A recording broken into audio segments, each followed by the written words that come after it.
우리가 오늘부터 사도행전을 시작하게 됩니다. 사도행전은 성령께서 이 땅에 임하셔서 성령님께서 교회를 세우시고 또 성령님께서 온 땅 끝까지 이르러 복음을 전파케 하는 내용입니다. 그래서 사도행전에 이루어지는 모든 역사들은, 또 사도행전에 일어나는 크고 작은 사건들, 기적, 이 모든 것들은 철저하게 사람이 주인공이 아니라 성령이 주인공이 되셔서 성령님이 행하신 일들입니다. 그래서 사도행전은 다른 말로 성령행전이라고 부릅니다. 또한 사도행전은 그 성령님께서 교회를 세우시고 또 세우신 교회가 박해와 핍박과 고난 속에서도 굴하지 않고 그 교회를 더욱더 성장해가고 교회를 확장시켜가는 이야기를 드러냅니다. 그래서 사도행전은 또 다른 말로 교회 행전이라고도 부릅니다. 또한 사도행전은 그 택하신 교회를 통해서 성령께서 예루살렘에서부터 시작하여 땅 끝까지 복음을 전파하는 내용입니다. 이런 의미에서 사도행전은 다른 말로 선교행전이라고 부릅니다. 여러분, 사도행전 안에는 수많은 사건과 기적이 일어납니다. 또 사도행전 안에는 수많은 성령의 역사들이 나타납니다. 도저히 변할 것 같지 않던 사람들이 변화가 이르되고 도저히 변화되지 않을 것 같은 지역이 변화가 일어납니다. 인간으로 생각할 때는 도저히 불가능한 일처럼 보여지는 일들이 가능한 일들이 되어갑니다. 이 모든 일을 행하시는 분은 성령님이십니다. 그런데 여러분, 사도행전에는 특징이 하나 있는데 결말이 없습니다. 사도행전은 모두 28장으로 되어 있지만 여러분, 사도행전은 결말 없이 끝나는 책입니다. 그 의미는 여러분, 사도행전은 아직 끝나지 않았다는 겁니다. 사도행전은 아직 끝나지 않고 오늘도 사도행전의 역사는 지속된다는 의미입니다. 그래서 지난 기독교 2000년 역사 속에 성령님은 끊임없이 교회들을 통해서 이 사도행전의 역사를 이루어 오셨습니다. 저는 마찬가지로 우리 교회를 통해서도 동일하게 성령님께서 이런 사도행전을 써내려가 주실 것을 믿습니다. 그래서 성령님이 우리를 새롭게 하시고 우리를 새롭게 변화시켜 주시고 성령님이 우리 부족한 우리들을 통해서 주님의 일들을 이루어 가심을 통하여 주님이 원하시는 뜻을 이루어 가실 것을 저는 믿습니다. 이런 기대와 소망을 따라서 오늘부터 사도행전 말씀을 함께 살펴보려고 합니다. 오늘 본문 1절부터 5절은 여러분, 사도행전의 서론에 해당되는 말씀입니다. 여러분, 사도행전의 시대가 새롭게 시작이 됩니다. 이제 교회의 시대가 시작이 되고 이제 성령 사역의 시대가 시작이 되고 이제 선교 사역의 시대가 시작이 됩니다. 그런데 여러분, 이런 새로운 시대가 시작됨에 있어서 갖춰져야 할 기초들이 있습니다. 이런 새로운 시대가 도래하기 위해서 준비되어야 될 것들이 있습니다. 오늘 본문 1절부터 5절까지 그 내용을 보면 새로운 시대가 시작되기 전에, 다시 말하면 사도행전의 시대가 시작되고 성령 사역의 시대가 시작되고 교회 사역의 시대가 시작되고 또 무엇보다도 주님이 원하시는 선교 사역의 시대가 시작되기 전에 갖춰져야 할 세 가지에 대해서 우리에게 말씀합니다. 첫 번째는 1절부터 2절까지입니다. 우리 함께 힘있게 한번 읽어봅시다. 데오빌러여, 내가 먼저 쓴 글에는 무릇 예수께서 행하시며 가르치시기를 시작하신부터 그가 택하신 사도들에게 성령으로 명하시고 승천하신 날까지의 일을 기록하였노라. 의사여, 전도자여, 또 역사가였던 누가는 데오빌로라는 수신인에게 써보내는 편지 형식으로 오늘 사도행전을 기록했습니다. 이 데오빌로라는 사람은 역사적으로 정확하게 누구를 지칭하는지 알 수 없습니다. 다만 그의 이름을 통해서 우리가 추측할 뿐입니다. 데오빌로라는 이름은 헬라어로 하나님이라는 뜻을 가진 테오스라는 단어와 또 사랑, 또 우정, 친구라는 의미를 가진 필로스라는 단어의 합성어입니다. 그러니까 데오빌로, 데오필로스라는 이 단어는 직역을 하면 하나님을 사랑하는 자 또는 하나님을 친구처럼 가까이 하는 자라는 뜻입니다. 지금 사도 바울이 데오빌로에게 이 사도행전을 기록하고 있다는 것은 이 시대에 데오빌로처럼 하나님을 사랑하려는 자, 하나님을 친구처럼 가까이 하려는 자다. 다시 말하면 이 시대의 데오빌로들을 향하여 지금 사도행전을 기록하고 있는 겁니다. 그런데 누가가 데오빌로에게 쓴 책은 이 사도행전이 처음은 아닙니다. 내가 먼저 쓴 글이라는 것은 우리가 지난주까지 살펴봤던 누가복음을 의미합니다. 이건 누가복음과 사도행전은 서로 분리해서 살펴볼 책이 아니라 사도행전과 누가복음은 동일한 데오빌로, 이 시대에 하나님을 사랑하려는 데오빌로들을 향하여 쓰신 책이기에 함께 봐야 합니다. 그런데 여러분, 먼저 중요한 것은 이겁니다. 여러분, 누가복음의 내용은 무엇입니까? 누가복음에서 우리에게 드러내려고 하는 것은 무엇입니까? 오늘 본문에 보시면 이렇게 되어 있습니다. 행하시고 가르치시기를 시작하신부터. 여러분, 누가 행하시고 누가 가르치시기를 시작하십니까? 예수님이시죠. 택하신 사도들에게 성령으로 명하시는 분이 누구십니까? 예수님이시죠. 승천하신 날까지의 일이란 누구의 일입니까? 예수님이시죠. 다시 말하면 여러분, 누가복음에서 강조하는 것은 예수님에 대한 이야기입니다. 사도행전은 한마디로 바로 이 예수님으로부터 시작된다는 이야기입니다. 여러분, 이 예수님을 알지 못하고는 결코 사도행전의 시대는 시작될 수 없다는 이야기입니다. 우리가 예수님을 알지 못하고는 사도행전을 제대로 이해할 수가 없고, 우리가 예수님을 알지 못하고는 교회를 제대로 이해할 수가 없고, 우리가 예수님을 알지 못하고는 성령의 역사를 제대로 이해할 수가 없고, 또 우리가 예수님을 알지 못하고는 선교를 제대로 이해할 수 없다는 겁니다. 사도행전의 시대, 교회의 시대, 선교의 시대, 성령의 사역의 시대는 이 예수님으로부터 시작됩니다. 그러므로 여러분, 이 예수님이라는 반석 위에 여러분 사도행전이라는 건물이 세워져 가는 겁니다. 그러므로 여러분은 우리 교회가 사도행전의 역사를 이루어가는 교회가 되고, 우리 교회 안에 동일하게 성령의 역사가 나타나고, 우리 교회 안에 동일하게 여러분 땅끝까지 복음을 전파하는 이 선교의 역사가 이루어지기 위해서는 우리의 기본이 되어야 될 게 무엇이겠습니까? 예수님이셔야 됩니다.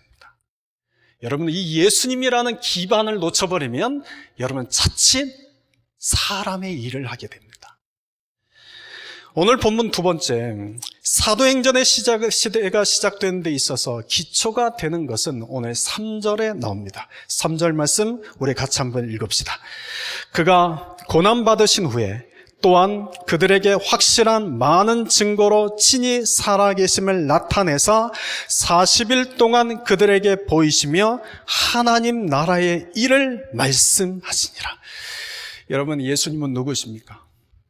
여러분, 복음은 무엇입니까? 오늘 본문 3절 상반절에 이렇게 짧게 기록합니다.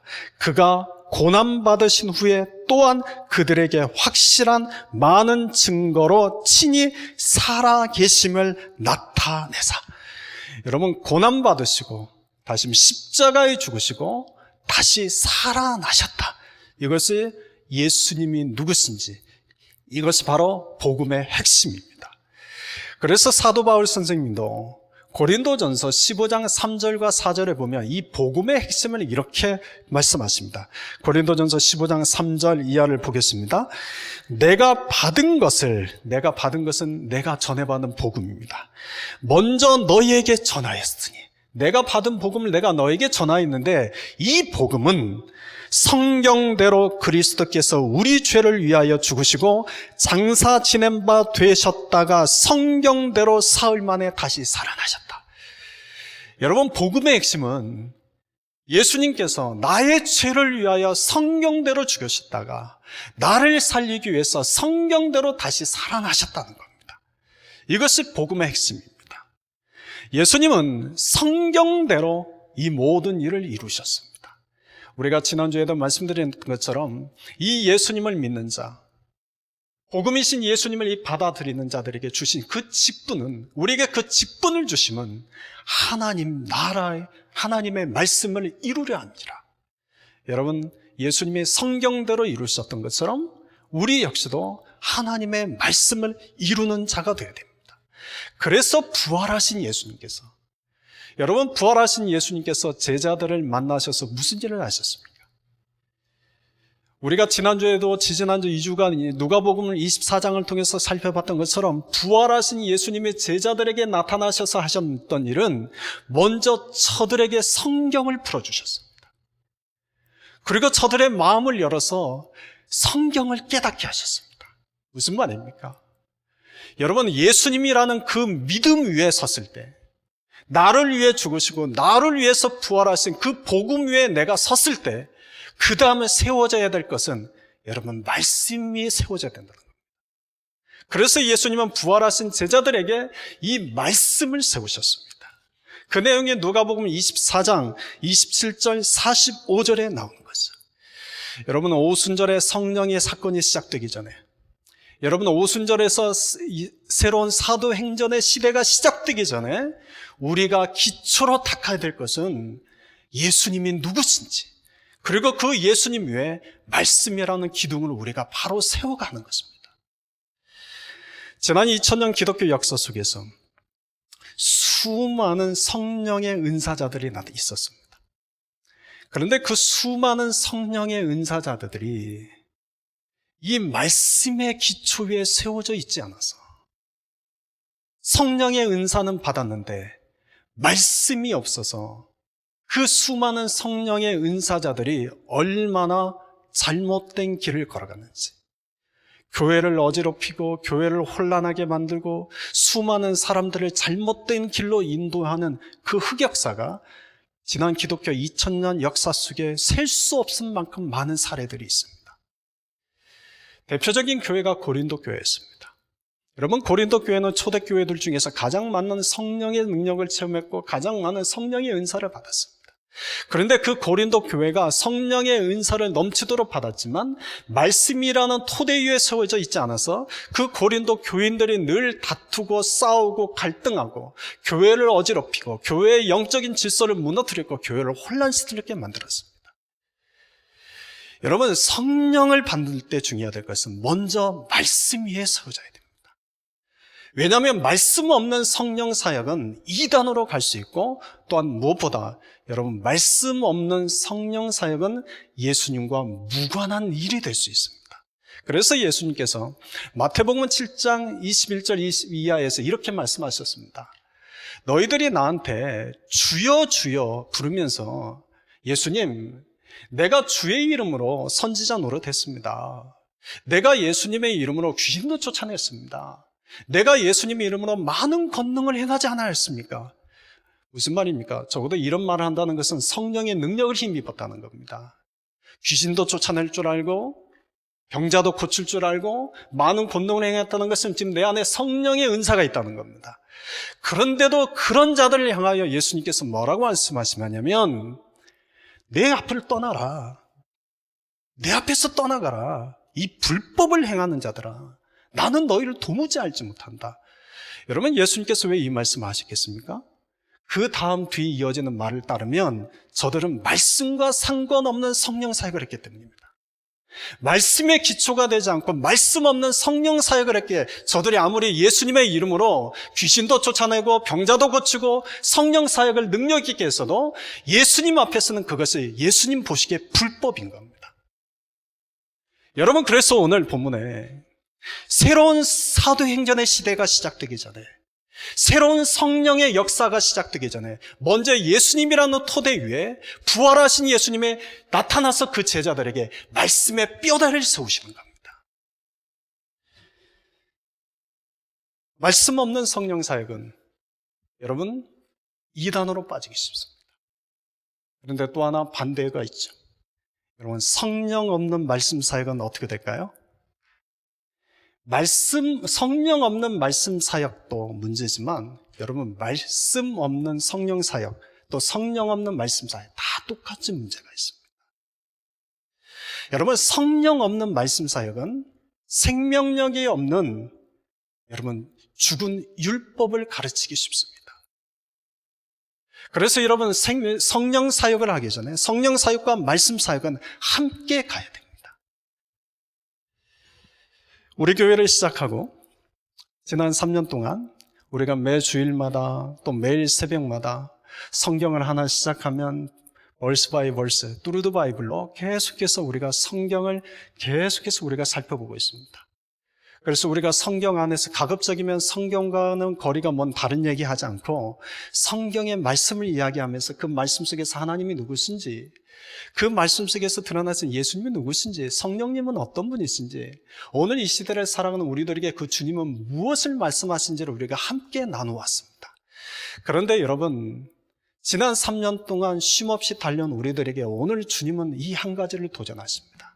너희에게 한 가지 부족한 것이 있다. 성령의 능력이 부족하다.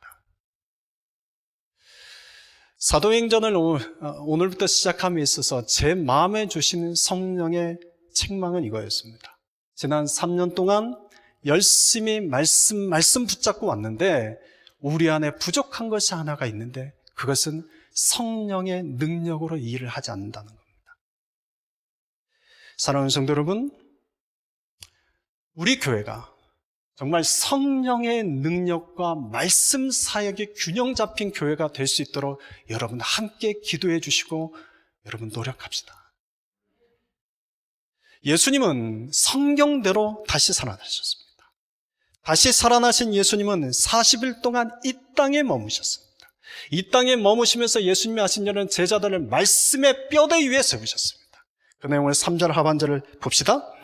40일 동안 그들에게 보이시며 하나님 나라의 일을 말씀하시니라.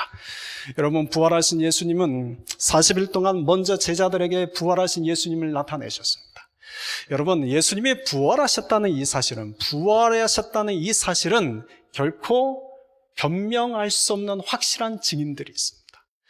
누가복음 24장 10절에서 예수님의 부활을 목격한 여인들의 그 이름을 이렇게 열거하고 있습니다. 막달라 마리아, 요한나, 야고보의 모친 마리아, 그리고 그와 함께한 여인들, 그리고 엠마오로 가는 두 제자, 11제자들. 그리고 사도행전 1장 15절에 보면 최소한 예수님의 부활을 목격한 사람들의 숫자를 누가는 120명이라고 적고 있습니다. 여러분, 누가는 역사가입니다. 그는 아주 뛰어난 역사가입니다. 뛰어난 역사가 있던 이 누가는 결코 이 예수님의 부활하셨다는 것은 사람이 지어낸 소설 같은 이야기가 아니라 이와 같은 확실한 증인들이 있는 실제 일어난 역사적 사건이라는 것을 기록을 통해서 오늘 우리에게 들려주는 겁니다. 그런데 사도 바울 선생님은 예수님의 부활을 목도한 사람들의 숫자를 최소 500명이 넘는다고 적고 있습니다. 그 내용이 이제 고린도전서 15장 5절 이하의 말씀인데, 여러분 고린도전서 15장 5절 이하의 말씀을 우리 한번 봅시다. 게바에게 보이시고 후에 12제자에게와 그 후에 500여 형제에게 일시에 보이셨나니 그 중에 지금까지 대다수는 살아있고 어떤 사람은 잠들었으며 그 후에 야고보에게 보이셨으며 그 후에 모든 사도에게와 맨 나중에 만삭되지 못하여 난 자 같은 내게도 보이셨느니라. 여러분, 사도 바울은 부활하신 예수님을 만난 뒤에 그의 인생이 확실히 변화된 사람입니다. 여러분, 우리가 사도행전을 시작한 데 있어서 가장 중요한 것은 부활하신 예수님을 만나는 데서부터 시작돼야 됩니다. 여러분은 부활하신 예수님을 만나셨습니까? 여러분은 부활하신 예수님을 만나셨습니까? 부활하신 예수님을 만났냐고 물으면 사람들은 쉽게 대답하지 못합니다. 대답하지 못하는 이유는 부활하신 예수님을 어떻게 만나지? 꿈으로 만나는 걸까? 환상으로 만나는 걸까? 나는 꿈으로 만난 적도 없고 환상으로 만난 적도 없는데. 여러분, 이와 같은 고민했던 사람이 요한복음 20장에 보면 도마가 그랬습니다. 도마가 11제자들이 우리가 부활하신 예수님을 보았다 그러니까 도마가 그렇게 말하지 않습니까? 내 눈으로 예수님의 못 박힌 손을 보지 않으면, 내 손으로 창자에 찔린 예수님의 허리를 만져보지 아니하면 나는 믿지 않겠다. 그런데 그때 예수님께서 나타나셔서 그 도마에게 이렇게 말씀하십니다. 요한복음 20장 29절을 보면 너는 나를 본 거로 믿느냐? 보지 못하고 믿는 자들이 복되다. 여러분, 부활하신 예수님을 만난다는 증거가 무엇입니까? 내가 부활하신 예수님을 만났다는 증거가 어떤 것입니까? 내가 눈으로 보았고 여러분 내 손으로 만져본 것이 그 증거가 아닙니다. 예수님께서는 보지 못하고 믿는 자가 복되다 말씀하셨습니다. 다시 말하면 내 마음에 부활하신 예수님이 믿어지는 것이 부활하신 예수님 만난 확실한 증거입니다. 이보다 더한 증거가 없습니다. 네, 여러분은 잘못되면 신비주의에 빠져가지고 나도 환상 속에서 예수님 한번 만났으면, 왜 나는 환상 속에서 꿈에서 그런 예수님 한번 못 만났을까? 왜 못 봤을까? 그래 나는 부활하신 예수님 못 만났다. 여러분, 그것이 아닙니다. 보지 못하고 믿는 자가 복됩니다. 여러분의 마음속에 예수님이 나의 죄를 위해서 죽으셨고 나를 위해서 다시 살아나셨다는 이 믿음이 내 안에 있으면 이미 부활하신 예수님을 만난 확실한 증거가 내 안에 있는 겁니다. 그 믿음이 저와 여러분에게 있기를 소망합니다. 그런데 오늘 본문 다시 한번 봅시다. 3절에 보면 예수님께서 제자들에게 40일 동안 말씀을 가르치시는데 어떤 말씀을 가르치시는지 그 내용이 이렇게 나옵니다. 3절 하반절에 하나님 나라의 일을 말씀하시니라. 여러분 본문을 잘 보십시오. 예수님께서 40일 동안 제자들에게 지금 무엇을 가르치고 계십니까? 하나님 나라에 대해서 가르치고 계십니까? 하나님 나라의 일에 대해서 가르치고 계십니까? 뭐라고 되어 있어요? 하나님 나라에 대해서 가르치는 것이 아니라 하나님 나라의 일에 대해서 가르치고 있습니다. 여러분, 하나님 나라는 예수님께서 공생애 동안 예수님이 전하신 가장 중요한 메시지였습니다.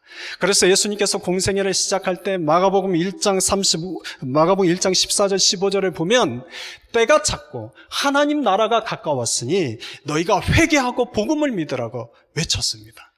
그리고 예수님은 어디를 가시든지 예수님이 가르치고 전하셨던 내용의 핵심은 하나님 나라였습니다. 여러분에게 하나 성경 퀴즈를 내볼게요. 여러분, 믿음장은 무엇입니까? 성경의 믿음장은 무엇이죠? 히브리서 11장이죠. 사랑장은요? 고린도전서 13장. 부활장은요? 고린도전서 15장. 그러면 하나님 나라장은 뭘까요? 여러분, 하나님 나라장은 뭐죠? 마태복음 13장입니다. 여러분, 마태복음 13장에 보면 모두 7개의 비유가 나옵니다. 씨 뿌리는 자의 비유, 누룩의 비유, 겨자씨의 비유, 가라지 비유, 또 밭에 감춘 보아의 비유 등 모두 7개의 비유가 나오는데 그 비유는 모두 다 하나님 나라에 대한 가르침입니다. 그러니까 예수님은 공생애 동안은 이 하나님 나라에 대해서 가르치셨습니다. 그런데 예수님이 부활하셔서 제자들에게는 이 하나님 나라가 아니라 이제는 하나님 나라의 일에 대해서 가르치십니다. 그럼 여러분, 하나님 나라의 일은 무엇일까요? 하나님 나라의 일은 어떤 걸까요? 누가복음 23장 47절 그리고 사도행전 1장 8절의 내용이 하나님 나라의 일입니다. 그 내용을 한마디로 하면 이것이죠. 죄사함을 받게 하는 회개의 복음이 예루살렘에서부터 시작하여 온 유대와 사마리아를 넘어 소아시아와 유럽을 지나 땅끝까지 전파되는 것이 하나님 나라의 일입니다. 이것이 하나님 나라의 일입니다. 마태복음 28장 18절 이하 20절까지 나오는 대위임령이라고 불리는 그 말씀에는 이 하나님 나라의 일을 이렇게 적고 있습니다. 여러분, 마태복음 28장 18절 이하의 말씀을 함께 봅시다. 하늘과 땅의 모든 권세를 내게 주셨으니 그러므로 너희는 가서 모든 민족을 어떻게 하라고요? 어떻게 하라고요? 제자를 삼으라는 겁니다. 여러분, 땅끝까지 이르러 복음을 전한다는 것은 단순하게 땅끝까지 이르러 예수님을 소개하는 일이 아닙니다. 땅끝까지 이르러 복음을 전해서 저들이 복음을 믿는 자가 되게 할 뿐만 아니라 모든 민족을 제자로 삼는 일입니다. 이것이 하나님 나라의 일입니다. 사랑하는 성도 여러분, 예수님은 40일 동안 제자들에게 이 하나님 나라의 일이 무엇인지에 대해서 여러분 말씀의 뼈다리를 세워주셨습니다. 사도행전 시대가 시작된 데 있어서 세 번째 기초가 되는 것은 오늘 본문 4절부터 5절의 말씀입니다. 여러분 4절 5절 우리 같이 읽어봅시다. 사도와 함께 모이사 그들에게 분부하여 이르시되 예루살렘을 떠나지 말고 내게서 들은 바 아버지께서 약속하신 것을 기다리라. 요한은 물로 세례를 베풀었으나 너희는 몇 날이 못되어 성령으로 세례를 받으리라 하셨느니라. 여러분 아마도 40일 동안 예수님께서 제자들에게 하나님 나라의 일에 대해서 말씀을 가르치셨을 때 그때 제자들의 마음은 어땠을까요?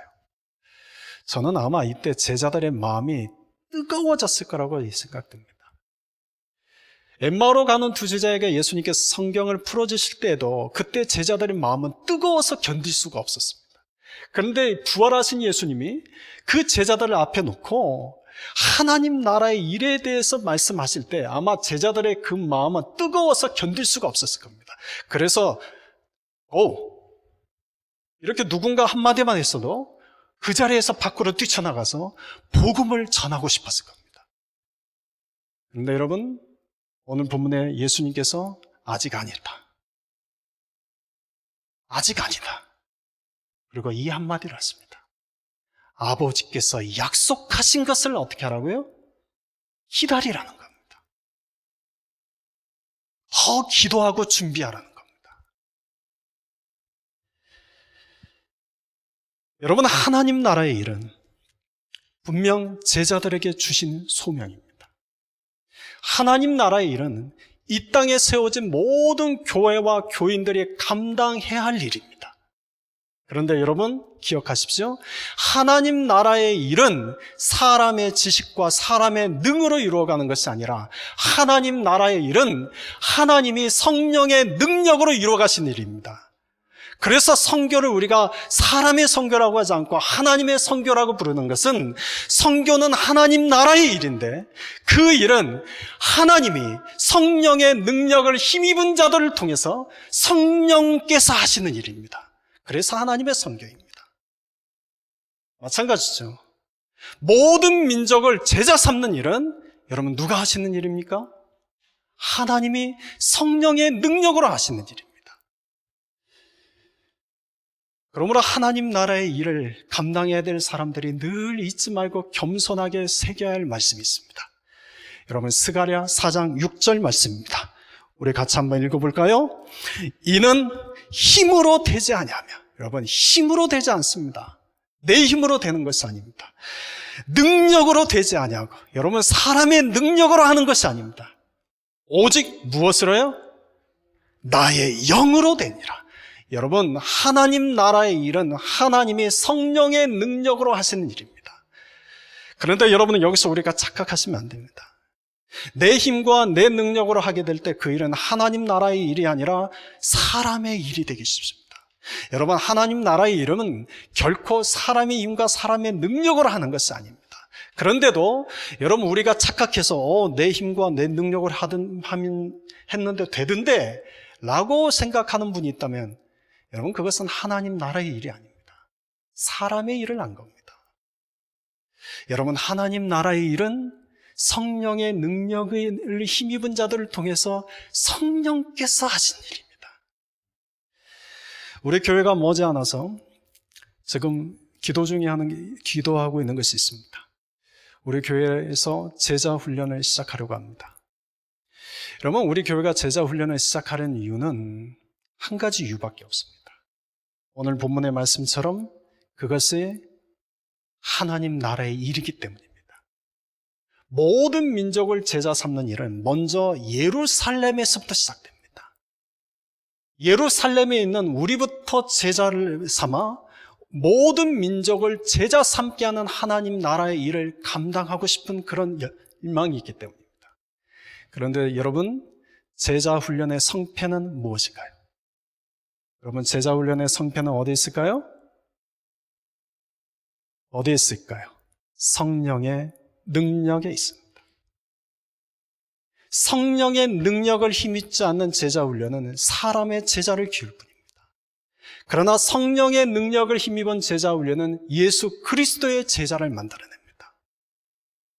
여러분, 그러니 지금 우리 교회가 주님이 하신 말씀은 아버지의 약속하신 것을 기다리라. 여러분, 지금은 우리가 정말 기도할 때입니다. 그래서 우리가 성령의 능력을 힘입기를 간절하게 구할 때입니다.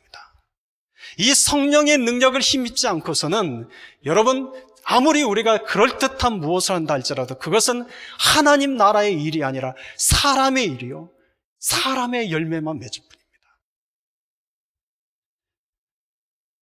이미 우리는 성령을 마음에 모신 자들입니다. 그러지 않습니까? 왜 우리는 이미 성령을 마음에 모셨습니까? 고린도전서 12장 3절 말씀에 성령으로 아니하고는 예수를 주라 시인할 수 없다고 하셨습니다. 그러니 우리 안에 예수님을 주님이 시오라고 믿고 시인하고 있다면 이미 성령이 내 안에 계십니다. 그런데 그럼 우리가 또 무엇을 기다립니까? 성령은 우리 안에 계시지만 성령의 능력을 힘입지 않지 않았습니까? 성령의 능력을 힘입은, 다시 말하면 성령 충만해져야 되는데 우리 안에 이 성령 충만한 은혜가 없는 것이죠. 그래서 약속하신 것을 기다리라. 성령의 능력을 힘입을 때까지 기도하라. 성령의 능력을 힘입을 때까지 여러분 기다리라는 겁니다. 그래야 주님이 하나님 나라의 일을 우리 안에서 행하시기 때문입니다. 그런데 여러분, 아버지께서 약속하신 것을 기다리는 데 있어서 주의할 것이 있습니다. 오늘 본문 4절을 다시 한번 보십시오. 예루살렘을 어떻게 하라고 되어 있습니까? 예루살렘을 떠나지 말라. 여러분, 이 말씀의 의미는 이거죠. 아버지께서 약속하신 성령의 능력을 힘입을 때까지는 아무것도 하지 말라는 겁니다. 지금 제자들의 마음은 뜨겁습니다. 여러분, 그러지 않겠습니까? 부활하신 예수님을 만났죠. 부활하신 예수님이 하나님 나라의 일에 대한 사명을 줬죠. 그러니 그 마음이 얼마나 불타올랐겠습니까? 그런데 예수님께서 아직 나가지 마라. 아직 복음 전하지 마라. 아버지께서 약속하신 성령의 능력을 힘입을 때까지 기도하고 기다려라. 성령의 능력을 힘입은 다음에 예루살렘을 떠나가라. 여러분, 성령의 능력을 힘입기 전까지는 여러분, 그 어떤 일도 우리가 해서는 안 됩니다. 사실은 제 마음이 좀 급했습니다. 그래가지고 제 마음이 좀 급해서 제자 훈련을 빨리 시작했으면 좋겠다. 작년부터 우리가 시작하려고 했는데 코로나 상황이 돼서 하지 못했죠. 그래서 이제 대면 예배가 시작되면서 5월 말부터 시작해야겠다 하고 제가 생각을 했습니다. 그런데 하나님이 브레이크를 거시더군요. 왜 하나님은 브레이크를 거실까? 그다음 이제 오늘 말씀을 묵상하는 가운데 확실하게 깨달았습니다. 하나님이 브레이크를 거시는 이유가 이것 때문이구나. 아직 성령의 능력을 힘입지 않아서구나. 지금은 우리에게는 제자 훈련을 시작하는 것이 급하게 우리는 시작하고 싶어서 해야겠다 하지만 그것이 중요한 것이 아니라 먼저 예수님이라는 뼈대 위에, 예수님이라는 그 반석 위에 말씀의 뼈대를 세우고 성령의 능력을 힘입을 때까지 기도하라. 기도의 뼈대를 세우는 것이 지금 중요하구나. 주님이 지금 깨닫게 해주셨습니다. 그래서 제가 겸손한 마음으로 주님, 그러겠습니다. 아버지께서 약속하신 것을 제가 기다리겠습니다. 더욱서 성령의 능력으로 힘입을 때까지 기도하겠습니다. 사랑하는 성도 여러분, 여러분들도 저와 함께 이 길을 걸어가는 분들 아니겠습니까? 여러분들이 저와 함께 이 길을 걸어감에 있어서 지금 저와 여러분에게 주님이 하시는 이 말씀에 귀를 기울여 봅시다. 여러분, 아버지께서 약속하신 것을 함께 기도하며 기다립시다. 함께 성령의 능력을 힘입을 때까지 우리가 더욱더 기도합시다. 여러분, 성령을 체험한 자와 성령을 체험하지 못한 자는 결코 같을 수가 없습니다. 여러분, 성령을 체험하지 못한 자가 성령 체험한 자를 이해할 수 있을까요? 없을까요? 말씀의 은혜를 받지 못한 자가 말씀의 은혜를 받은 자를 이해할 수 있을까요? 없을까요? 여러분, 결코 이해할 수 없습니다. 같은 교회 안에 있고 또 같은 가족이라 할지라도 여러분, 성령의 능력을 체험한 분 있고 성령의 능력을 체험하지 못한 분, 말씀의 은혜를 받은 분 있고 말씀의 은혜를 받지 못한 분이 있는데, 여러분, 성령의 능력을 체험하지 못하고 말씀의 은혜를 받지 못하면 결코 성령의 능력을 체험한 자와 말씀의 은혜 받은 자를, 그분은, 이런 표현이 적절한 표현인지 모르겠지만 죽었다 깨어나도 이해 못합니다. 여러분, 성령의 능력을 체험한 자는 성령이 끌고 갑니다. 말씀의 은혜를 받은 자는 말씀이 끌고 갑니다. 그래서 성령을 체험하고 말씀의 은혜를 받은 자는 그 성령이, 말씀이 그 길이 좁은 길이라 할지라도 그 좁은 길을 끌고 갈 때 그 좁은 길을 걸어가면서도 기뻐하고 즐거워하는 겁니다. 그런데 이것은 말씀을 체험하지 않은 자, 성령을 경험하지 못한 자는 전혀 이해하지 못합니다. 그리고 이렇게 말하죠. 아니, 예수를 같이 믿는데 저 사람 왜 저렇게 미련하게 믿지? 아니, 예수를 믿으면 좀 상식적으로 고고하게 좀 믿지, 어째 저렇게 세상의 물정도 모르게 미련하게 믿지? 그리고 뭐가 좋다고 저렇게 기뻐하면서 즐거워하지? 여러분, 그럴 수밖에 없습니다. 여러분은 성령 체험하는 자들이 될 수 있기를 바랍니다. 말씀의 은혜 받는 자들이 되기를 원합니다. 성령을 체험하고 말씀의 은혜를 받는 것은 성령이 우리 안에 능력으로 힘입을 때입니다. 그럴 때 여러분은 우리가 좁은 길을 걸어가면서도 기뻐하고 즐거워할 수 있습니다. 그런데 많은 사람들의 실수가 여기 있습니다. 많은 사람들이 잘못하는 경우가 여기에 있습니다. 기도하지 않고 먼저 일부터 저지릅니다. 나는 내 성격이 급해서 먼저 일부터 저질러야 돼. 나머지는 주님이 알아서 해결해 주시겠지. 그걸 맞는 얘기일 것 같은데요. 여러분, 그렇지 않습니다. 여러분, 그렇지 않습니다. 때로는 어린아이 같은 믿음을 가진 사람은 주님이 그러하실 때가 있습니다. 그런데 여러분, 어느 정도 믿음이 좀 자라고, 적어도 제자들은 3년간 예수님을 따라다니지 않았습니까? 그러니까 여러분들이 적어도 예수님을 만나고 3년 이상 되신 분이라고 한다면 아마 여러분들이 먼저 기도하지 않고 행한 뒤에 예수님이 뒷마무리 해주실 거다. 여러분, 그런 기대해도 기대대로 안 될 가능성이 더 겁니다. 왜요? 왜요? 여러분, 먼저 아버지께서 약속하신 것을 기다려야 됩니다. 먼저 기도로 충분히 채워진 다음에 그때 나타난 일을 하셔야 됩니다. 그럴 때 하나님이 하나님 나라의 일을 성령의 능력으로 우리 안에서 이루어 가시는 것입니다. 사도행전의 시대가 이제 시작되기 전입니다. 이제 교회의 시대가 시작되기 전입니다. 성령의 역사의 시대가 시작되기 전입니다. 성교의 시대가 시작되기 전입니다. 그 시대가 시작되기 전에 오늘 하나님은 의사요, 전도자요, 역사가인 누가를 통해서 우리에게 이 세 가지를 말씀하십니다. 여러분, 사도행전의 시대를 건물로 비유한다면, 여러분, 건물의 가장 기반이 되는, 기초공사가 되는 것은 집안을 반석처럼 단단하게 다지는 일입니다. 그리고 그 위에 뼈대를 세우는 것이죠. 오늘 주님은 누가를 통해서 그 단단한 지반과 같은 분이 예수님이시요, 그 예수님이라는 지반 위에, 예수님이라는 그 반석 위에 우리가 세워야 할 뼈대는 말씀이라는 뼈대와 기도라는 뼈대라는 것을 말씀하십니다. 그럴 때 성령이 우리 안에서 역사하시고, 그럴 때 성령이 우리 가운데 능력으로 입혀질 때 성령께서 우리 안에 사도행전이라는 건물을 지어가실 것입니다. 그럴 때 성령께서 우리를 통하여 주님이 원하시는 땅끝까지 이르러 복음을 전파하는 그 일을 이루어 가실 것이요, 모든 민족을 제자 삼는 그 일을 이루어 가실 것입니다. 우리 교회가 사도행전을 함께 말씀을 먹어감에 따라 이와 같은 은혜가 나타날 수 있기를 간절히 축원합니다. 기도하겠습니다.